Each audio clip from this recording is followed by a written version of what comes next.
তার সাথে দিয়ে দিচ্ছি 1 স্মল চামচ বিট নুন গুঁড়ো।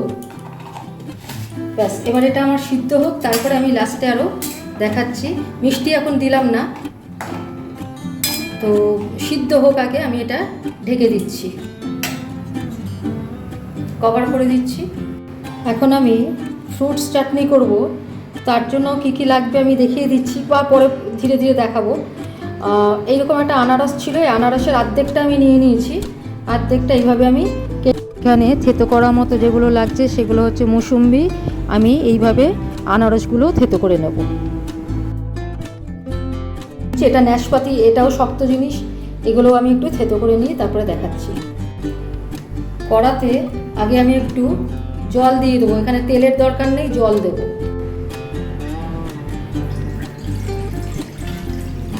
জল দিয়ে দিলাম, গ্যাসটাকে জ্বেলে দিচ্ছি।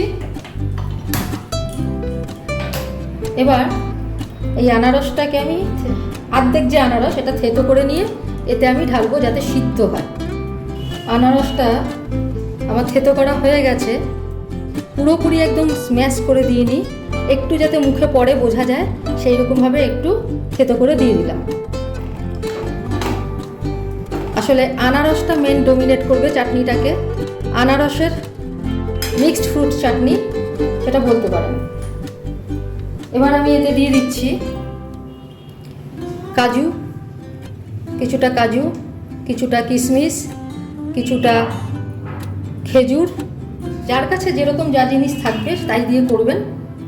দিয়ে দিচ্ছি নাশপাতিগুলো থেতো করা, আঁচটা এবার বাড়িয়ে দিলাম। সব দেওয়া হয়ে গেল, এবার একসাথে আগে সিদ্ধ হোক, তারপরে আমি দেখাচ্ছি। এগুলো সিদ্ধ হলে পরে কিন্তু গ্রেভিটা যাতে একটু গাঢ় হয় অথচ একটু মুখে পড়ে, সেই জন্য একটু শক্ত জিনিস নাশপাতিও নিয়েছি, বাড়িতে ছিল নিয়েছি। আর আনারসগুলো কিন্তু পুরোপুরি থেতো করে একদম স্ম্যাশ করে দিইনি, একটু যাতে মুখে পড়ে, ক্রাঞ্চিনেস যাতে আসে, যাতে বোঝা যায় আনারস, সেই জন্য এরকম রেখেছি। এবার আস্তে আস্তে এতে দিয়ে দিচ্ছি নুন। নুন এতে দেবো আমি 2 রকম, তাহলে টেস্ট ভালো আসবে। নুনটা দিলে তো এটা ধরুন একটু সিদ্ধ হবে তাড়াতাড়ি। 1/4 টিস্পুন নুন দিয়ে দিলাম। তার সাথে দিয়ে দিচ্ছি 1 স্মল চামচ বিট নুন গুঁড়ো। ব্যাস, এবার এটা আমার সিদ্ধ হোক, তারপরে আমি লাস্টে আরও দেখাচ্ছি। মিষ্টি এখন দিলাম না, তো সিদ্ধ হোক আগে, আমি এটা ঢেকে দিচ্ছি, কভার করে দিচ্ছি, হোক। আচ্ছা, এই দেখুন আমার কাছে রসগোল্লা রয়েছে, তো বাকিগুলো খাওয়া হয়েছে আজকে। তো এই রসগোল্লার রসটা আমি চাটনিতে দিয়ে দিচ্ছি, বাড়িতে আছে, আমি তো এটা ফেলে দেবো না। তো যদি কারো বাড়িতে রসগোল্লার রস থাকে বা মিষ্টির যদি রস থাকে সেটা কিন্তু এতে দিতে পারেন। পুরোটাতেই যে হয়ে যাবে তা কোনো মানে নেই। এটা দেওয়ার পরে দেখি আর কতটা চিনি আমার লাগবে বা আদৌ লাগবে কি না। ঠিক আছে, এই রসটা আজকে আমি দেব। আঁচটা খুব বেশি বাড়াচ্ছি না, কারণ তাহলে কি হবে, তাড়াতাড়ি করে জলটা কমে যাবে, হয়তো সিদ্ধটা হবে না, সেই জন্য আঁচটা মাঝারি রাখবো। এই অবস্থায় আমি কিন্তু রসগোল্লার রসটা দিয়ে দিলাম। পরে টেস্ট করে দেখবো যে আর লাগবে কি না, যদি লাগে তখন আবার অ্যাড করব। তারপরে সিদ্ধ হোক, আবার ঢাকা দিয়ে দিচ্ছি, সিদ্ধ হোক, ফিরে আসছি। এসছে কিন্তু মিষ্টিটা একটু কম আছে, হ্যাঁ, তাই জন্য আমি একটু চিনি এতে এখন অ্যাড করছি। চিনি এখন অ্যাড করলে কি হবে, একটু আঠালো ব্যাপারটাও কিন্তু চলে আসবে, এটা যে ছেড়ে ছেড়ে আছে সেই ব্যাপারটাও চলে যাবে। চিনিটা একটু অ্যাড করলাম, আর কম আঁচেতেই রেখেছি। আমার মোটামুটি এগুলো সব সিদ্ধ হয়ে গেছে, একদম তো গলে পাক হয়ে যাবে না, কারণ এগুলো শক্ত জিনিস, কাজু গলবে না, কিশমিশও মোটামুটি গোটা থাকবে, খেজুর আছে, নাশপাতি, সব নাশপাতি আর এটা তো ছেঁচো করে দিলাম। যার কাছে যা থাকবে সব ফ্রুটস দিতে পারেন, আমার কাছে যা ছিল তাই দিয়ে করলাম।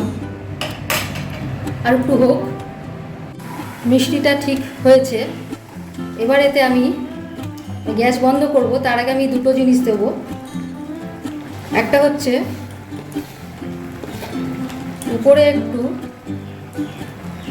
ভাজা জিরে গুঁড়ো আমি ছড়িয়ে দিচ্ছি উপরে, এই স্মল টিস্পুনেরও জাস্ট 1 পিঞ্চ বলতে পারেন, একটু ভাজা জিরে গুঁড়ো ছড়িয়ে দিলাম।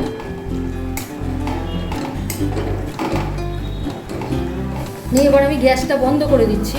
গ্যাস বন্ধ করে দিলাম। দেখবেন জলটা একটু টেনে নেবে, গ্রেভিটা আরও নরম হয়ে যাবে আর কি, মানে গাঢ় হয়ে যাবে।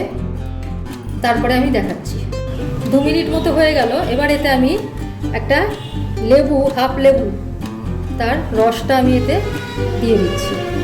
ঠিক আছে, একটু রস এতে দিয়ে দিচ্ছি, বেশি রস দেবো না, তাহলে টক হয়ে যাবে। ব্যাস, রসটা বেরিয়ে গেল। আমি লেবুগুলো ভিজিয়ে রাখি। ও বাবা, অনেকটা রস বেরোচ্ছে, আর রস দেবো না। ঠিক আছে, এবার এটা একটু ঘেটে নিচ্ছি।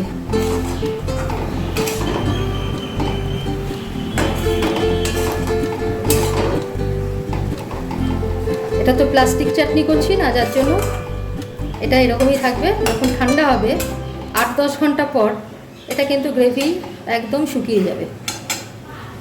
আমার আনারসের mixed fruit chutney ready to serve.